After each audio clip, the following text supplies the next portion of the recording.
Subscribe now and press the bell icon. Never miss an update.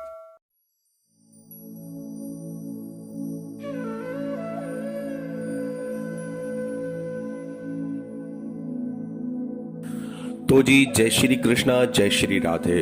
अब तुलसी बाबा चित्रकूट आए हैं। चित्रकूट में अपनी कुटिया में निवास कर रहे हैं।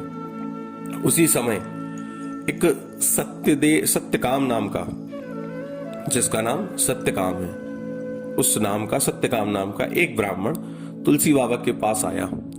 वह घर बार से बहुत परेशान था और जीवन में कई द्वंद्व चल रहे थे, जैसे कि आजकल हमारे जीवन में द्वंद्व चलते रहते हैं। परेशान था और द्वंद्वों में फंसा हुआ सत्यकाम नाम का ब्राह्मण तुलसी बाबा के पास आया और बोला, बाबा आप चित्रकूट आ गए हैं, मुझे पता चला, मैं दौड़ा दौड़ा आया हूं। मैं विरक्ति की दीक्षा लेना चाहता हूं और आप कृपा करके मुझे विरक्ति की दीक्षा दीजिए। तुलसी बाबा ने उसके चेहरे को देखा, उसके मस्तक को देखा और उससे कहा कि अभी तुम विरक्ति की दीक्षा के लिए तैयार नहीं हो, परिपक्व नहीं हो। रात में वो चित्रकूट में तुलसीदास बाबा जी की कुटिया में ही एक कोने में सो रहा था। उसी समय एक राज्य की रानी, जिसका नाम कदम्बलता है, वह रथ पर बैठ करके बाबा से अंधेरे में मिलने आई है।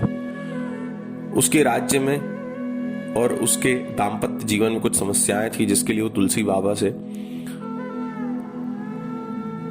सलाह करने के लिए आई थी कि मुझे आगे क्या करना चाहिए, मैं बड़ी परेशान हूं। जब कदम्बलता रानी रथ से उतर करके चित्रकूट में तुलसी बाबा की कुटिया में प्रवेश करती है, उसी समय वह सत्यकाम नाम का ब्राह्मण, जो रात होने के कारण चित्रकूट में तुलसी बाबा की कुटिया में ही रुक गया है, वह दीपक की लौ, बाती होती ना, डब्बे में बाती लगी होती थी पुराने समय में, वो बाती आगे कर देता है और कदम्बलता के रूप को देखता है। देखिए, वो एक राज्य की रानी है, स्वभावतः सुंदर तो होगी ही। अब उसके मनमोहक रूप को देख करके, उस रानी को देख करके वह सत्यकाम नाम का ब्राह्मण कामुक हो जाता है।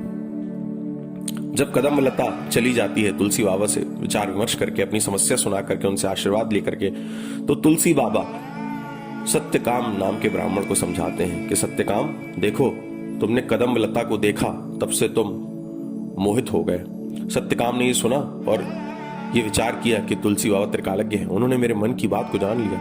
कदम्बलता को देख करके मेरे मन में जो काम वासना जागी थी, उसका भान तुलसी बाबा को है।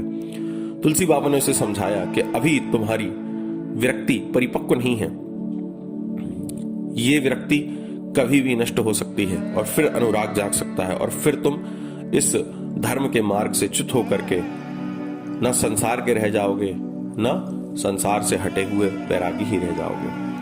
तब सत्यकाम नाम के ब्राह्मण ने एक बहुत अच्छी बात कही, जो हम सबके लिए एक संदेश है। सत्यकाम कहता है कि महाराज, इस मायिक संसार से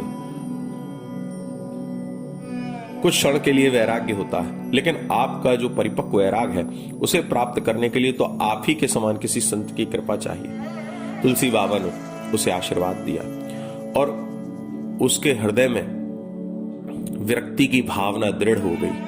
तुलसी बाबा के दर्शन करके, उनका आशीर्वाद पा करके, फिर सत्यकाम नाम के ब्राह्मण ने कुछ समय के बाद विरक्ति की दीक्षा ली। तो भैया, वैराग्य और अनुराग, ये सब संसार में हमारे जीवन में प्रवेश करते रहते हैं, ये आते और जाते हैं। जब भी जीवन में द्वंद्व पैदा होगा तो अनुराग और वैराग की उपस्थिति रहेगी। इसीलिए हमें इनसे उठ करके व्यक्ति के मार्ग में अगर पहुंचना है, तो इस द्वंद्व को देखते हुए, इस द्वंद्व को जीते हुए, इस द्वंद्व का अनुभव करते हुए, फिर परमात्मा की अनुभूति के लिए वैराग्य को धारण करने का प्रयास करना है।